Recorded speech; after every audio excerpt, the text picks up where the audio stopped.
Взрыв прогремел в Подмосковье. Путин поблагодарил террористов, а у лица российской пропаганды нашли гражданство в не самых дружественных странах. Всем привет, это новости «Воздух» на Ходорковский лайв. Подписывайтесь, ставьте лайки. Поехали. Глава Офиса президента Украины Андрей Ермак, министр иностранных дел Андрей Сибига и министр обороны Рустем Умеров прибыли в Париж. Основной целью визита заявлены переговоры с союзниками. Вот что написал в Твиттере Ермак. В рамках визита запланирована серия двусторонних и многосторонних встреч с представителями государств коалиции, желающих и способных обеспечить безопасность, в частности из Франции, Германии и Великобритании. Но, возможно, главной целью украинской делегации являются переговоры с США. О них Ермак тоже вскользь упомянул в своей публикации. Во Франции сейчас находится госсекретарь США Марко Рубио. По данным агентства AFP, он встретится с Эммануэлем Макроном по вопросу прекращения огня в Украине. Рубио сопровождает спецпосланник президента США Дональда Трампа по Украине Кит Келлог. Издание «Политика» также анонсировало приезд во Францию спецпосланника США Стивена Уиткофа. Предстоящие переговоры со скепсисом прокомментировал пресс-секретарь Путина Дмитрий Песков.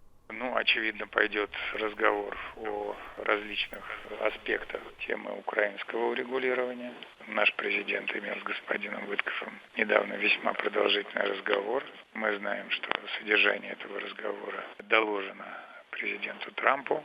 Соединенные Штаты продолжают эту работу в этом русле с европейцами и с украинцами. Дальше, конечно, ожидали бы проявления европейцами и украинцами ориентированности на поиски мирного урегулирования. К сожалению, от европейцев мы видим ориентированность на продолжение войны. Также он добавил, что оккупированные украинские территории уже принадлежат России и не могут быть предметом обсуждения на мирных переговорах.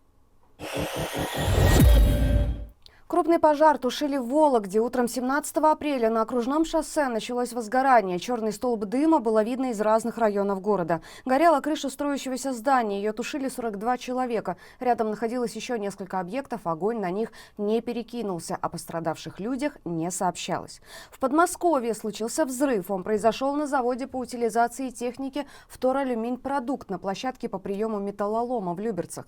Видео со столбом дыма разлетелось по соцсетям. Власти причину взрыва не уточняют, о пострадавших ничего не известно. На производстве утверждают, что при запуске оборудования завода произошел выброс пыли. А на юге Москвы произошел крупный пожар на энергетическом объекте. Горела ТЭЦ-26. Причина пожара неизвестна. Огонь охватил электрическое оборудование на трансформаторной подстанции. На работу ТЭЦ пострадавшая техника не повлияла, заверяют в МЧС. Сбоев в подаче электричества не было, люди не пострадали. Путин встретился в Кремле с гражданами России, освобожденными из плена ХАМАС. Женщины Елена Труфанова и Сапир Коэн были в заложниках 53 дня. Боевики похитили их 7 октября 2023 года вместе с 73-летней матерью Елены. Тогда же был похищен ее сын Александр Труфанов. Он был в плену 498 дней.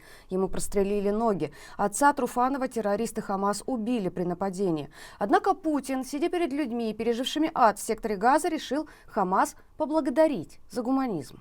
То, что удалось оказаться на свободе, это результат того, что у России стабильные многолетние отношения с палестинским народом, с его представителями, самыми разными организациями. И думаю, нужно выразить слова благодарности руководству, политическому руководству ХАМАС за то, что они пошли нам навстречу и совершили вот этот акт, гуманитарный акт. Вас освободили. Я вас как раз с этим и хочу поздравить. Журналистка Русньюз Мария Пономаренко объявила голодовку в ШИЗО. Об этом сообщила ее группа поддержки. Осужденная по делу о фейках Пономаренко голодает еще с 13 апреля. Отношение к ней в алтайской колонии она назвала нечеловеческим. Ей ограничили связь с внешним миром. Все письма, кроме записок адвокату, конфисковывают. А самым унизительным стало отсутствие перегородки в туалете ШИЗО. Мария в том числе отказалась от еды для того, чтобы реже им пользоваться на виду у сотрудников колонии.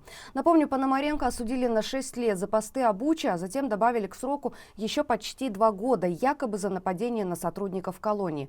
Русньюз неоднократно писали о ее крайне плохом состоянии, как физическом, так и психологическом.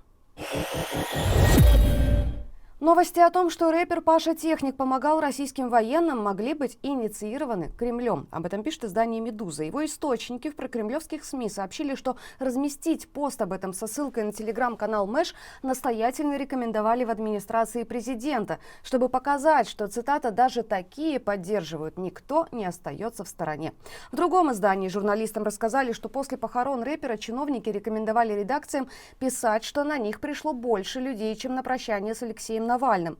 Напомню, несколько дней назад многие СМИ со ссылкой на связанные с силовиками Мэш рассказали, что рэпер Паша Техник помогал российским военным деньгами. При этом доказательств канал так и не предоставил.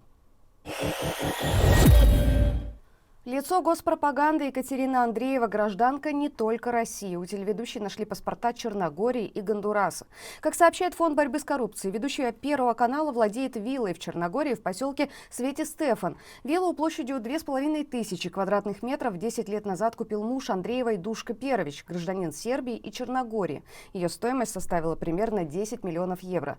В 2011 году Андреева получила паспорт Черногории по процедуре, которая касается исключительных случаев, когда человек имеет особое значение для страны.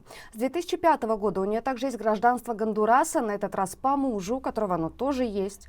Дочь пропагандистки живет в Латвии, в Юрмале, с мужем и сыном. А супруг Андреевой, Душка Перович, глава представительства в России Республики Сербской. Он организует встречи с Путиным и лоббирует интересы президента республики Милорада Додика.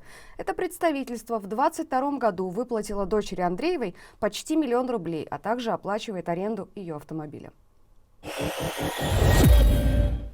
Сеанс духовности жительницы Забайкалья закончился пожаром и приводом в полицию. За мыслями о высоком и другими занятиями она чуть не сожгла целое поле. Пришла утром на поле, чтобы отдохнуть, попить пиво, покурить, поразмыслить, подуховничать. Маленько напилась, уронила спичку, не проконтролировала, потом смотрю, огонь, только чем не пытался, даже пивом пытался потушить, вот бутылка. Огонь в итоге потушили сотрудники МЧС, а на любительницу подуховничать составили административный протокол. Ученые нашли серьезные признаки наличия внеземной жизни. На планете К2-18b обнаружили органические соединения диметилсульфид и диметилдисульфид, которые на Земле производят только живые организмы, например, морской планктон. На данный момент это самое веское доказательство жизни за пределами планеты Земля. Экзопланета К2-18b находится в созвездии Льва в 124 световых годах от Земли. Ее поверхность покрыта океаном. 2 года назад в ее атмосфере также впервые нашли присутствие метана и углекислого газа. Это были главные новости к данному часу. Оставайтесь на нашем канале, смотрите другие видео, подписывайтесь, ставьте лайки и подписывайтесь на наш телеграм-канал. Мы дублируем весь контент в нем, в том числе в аудиоформате. И главное, берегите себя.